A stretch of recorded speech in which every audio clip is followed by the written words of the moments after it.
welcome to my channel. Hope you are well today because we have another Christmas crafting session to get stuck into. In this week's video we are looking at how to make your own Christmas stockings, perfect for hanging up over the fireplace and adding to your Christmas decorations, as well as housing some special gifts that Santa may or may not be bringing you this year. Now these are really easy to make and super adaptable because you can change the material up to suit your Christmas decor needs in whichever room you are going to place these stockings. So if it's something you are interested in making, then let's get crafting.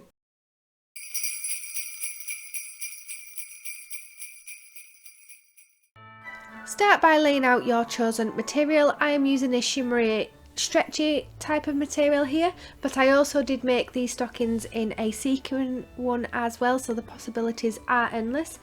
Then get your stocking template. I got mine online and I will link it below so that you can use the one I've used if you would like, and pin it to your material. Now make sure that you are saving your material by folding it and making sure the template fits within that space, and place the straight edge on the fold so that you can cut down the middle and get two pieces of material from the one template. You're going to need two pieces per stocking to sew them together.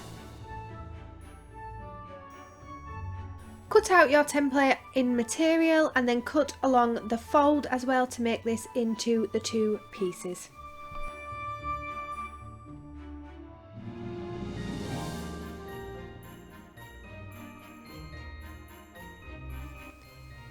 Then repeat the process with some iron-on interfacing. I am using a woven type here, but there are lots of different interfacings available. Now this is designed to be ironed on, which will then stick to your chosen material and just give it some extra strength and body to keep the shape of your stocking once it is hanging up.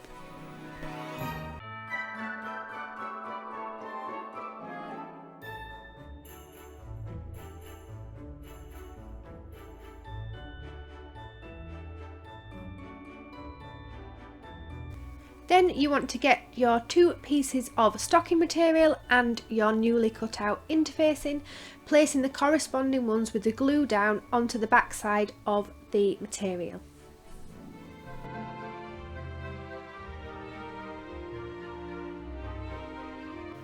Make sure that your interfacing fits and cut down any excess, as this will stick to your ironing board or whatever you are ironing your stockings on.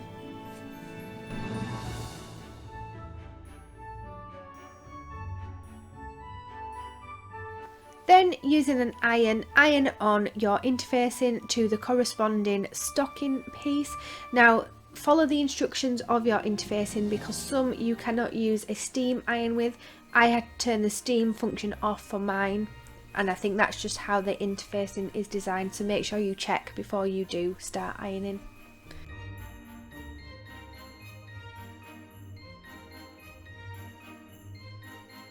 And now it is time to pin your two stocking pieces together. So for the bottom piece, place this right side up, and then your top piece, place it right side down.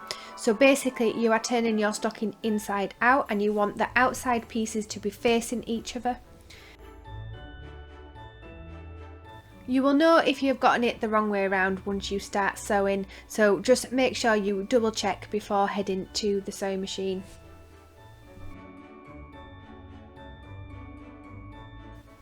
Then head to your sewing machine and begin sewing your two pieces together. I think I left about a 1 to 2 centimetre seam allowance the whole way round, and you want to make sure that you backstitch on both ends just to make sure that the thread does stay in place. Make sure that you also remove the pins before you sew over them. I have broken countless number of sewing machine needles by going over the pins. Now I do like to take a bit of a risk with this, but trust me, remove them before you do. You don't want to be breaking your needle halfway through, especially if you don't have any spares. So keep going all the way around, following the curve of the toe and heel of the stocking until you get to the end, and then backstitch once again.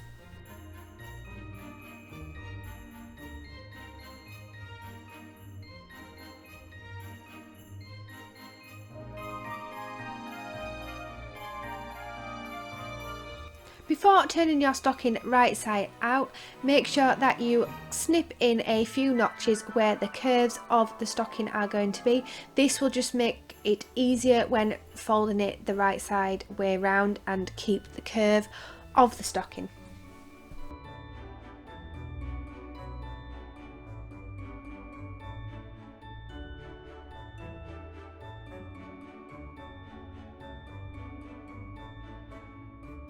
To add a bit of extraness to your stocking, you can add a bit of fur trim.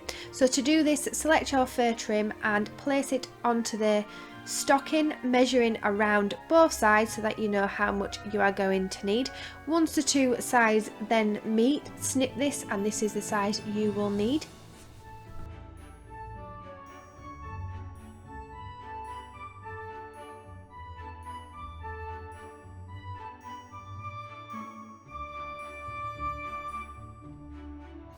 Then fold the trim together, right sides facing, and sew a little seam across the ends to join it together.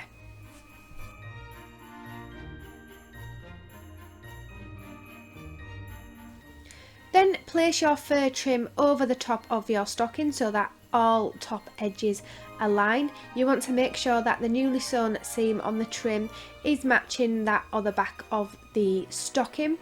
So you want to make sure the fur trim is on either side of the stocking, so when you open it you will have fur trim on both sides. Then using some ribbon, cut this down to your preferred size and place this in between the fur trim and the stocking so that when you pull it right side out it will create a loop for you to hang the stocking up with. Make sure that you double check your loop is in the right place because it is so much more difficult to fix once it is sewn in place. Then pin everything together and head to your sewing machine. Remove the extension table part of your sewing machine for this next part because you are going to want to loop the end of your stocking and fur trim around the arm of your sewing machine, and then pop this under your needle and begin sewing the trim and top of the stocking together, again avoiding the pins that have been put in place. Once you are happy that your stocking is fully sewn together, turn it right side out and then using a blunt end of a pen or the blunt end of a seam ripper, push out all of the curves to make the stocking stand out and then fold down the fur trim in place.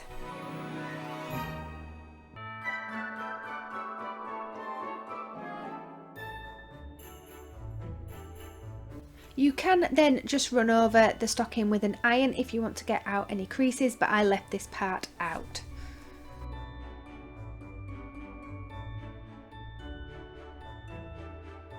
The next step is optional, but I think it adds a really nice touch. So grab some of your fur trim and a round object, so I am just using my pin box, and draw around this on the fur trim to create a circle.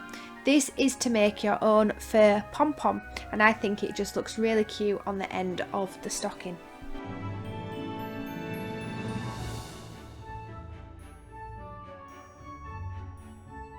Then using some small scissors you want to cut out this circle. Now it is a little bit more difficult because you just want to cut through the backing rather than all of the fur.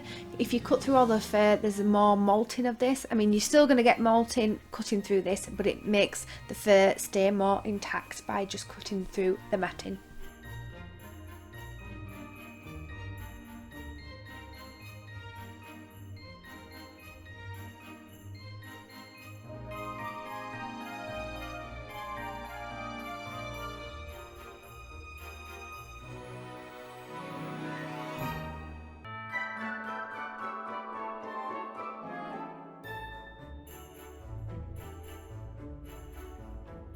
Then you want to grab a needle and thread. I just double knotted this thread to make it a bit thicker, and then you want to do a running stitch all around the edge of the circle of fur you have just cut out.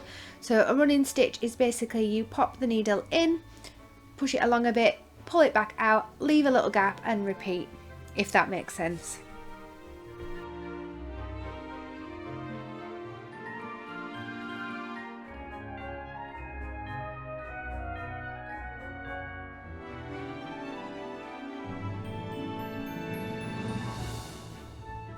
Once you reach back round to where you first started, push your needle through and then keep pulling at the thread so that it gathers all the edges together so they start to form a ball. Use your thumb to manipulate the shape a bit if it's not quite going. And then grab some toy stuffing, or what I used was some old bits of wool that I have cut off when I have made pom-poms, and stuff this into the ball of fur. This will just give it an extra bit of body and fill it out to make it a bit rounder.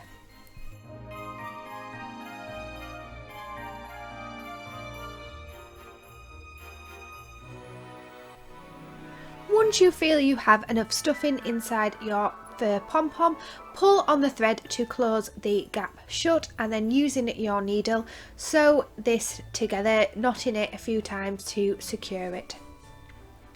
Then you have your very own fur pom-pom. You want to make 2 of these per stocking if you are looking at making these fur pom-poms.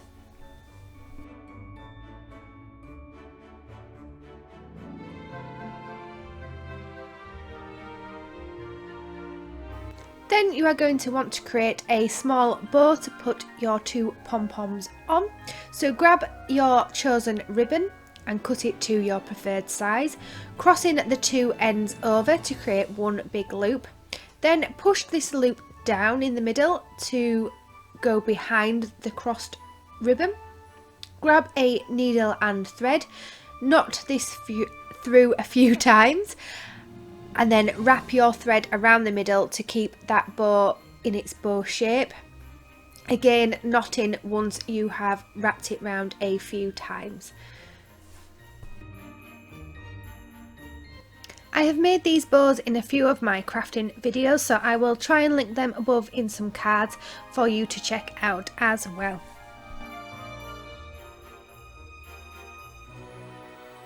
Once you are happy with the bow shape, grab a smaller piece of ribbon and hot glue this into place.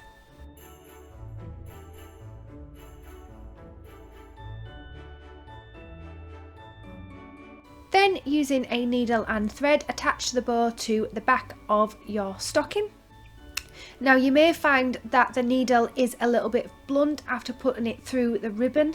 This is because of the hot glue, so just remove any of the hot glue that may have set on the needle. Once your bow is in place, add on your fur pom-poms to each end of the ribbon with a needle and thread. Once these are secure, your newly made Christmas stocking is ready to be hung.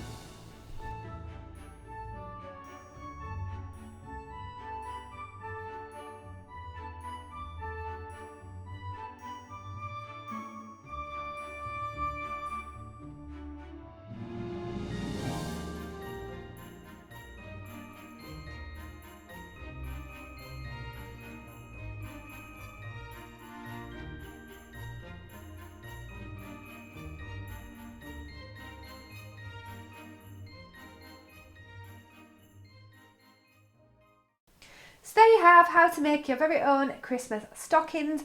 I think these are super cute and have turned out really well. Now you can adapt these to any style that you like and really make them bespoke to your home, which I think it is perfect because sometimes you just cannot find what you want in the shops. So this didn't all fully turn out to plan because the toe in the stocking template I had, I think is a bit small. So if you're wanting to make the toe area a bit bigger, then you just need to adapt the template. But I will link below where I found the template from and credit that author as well.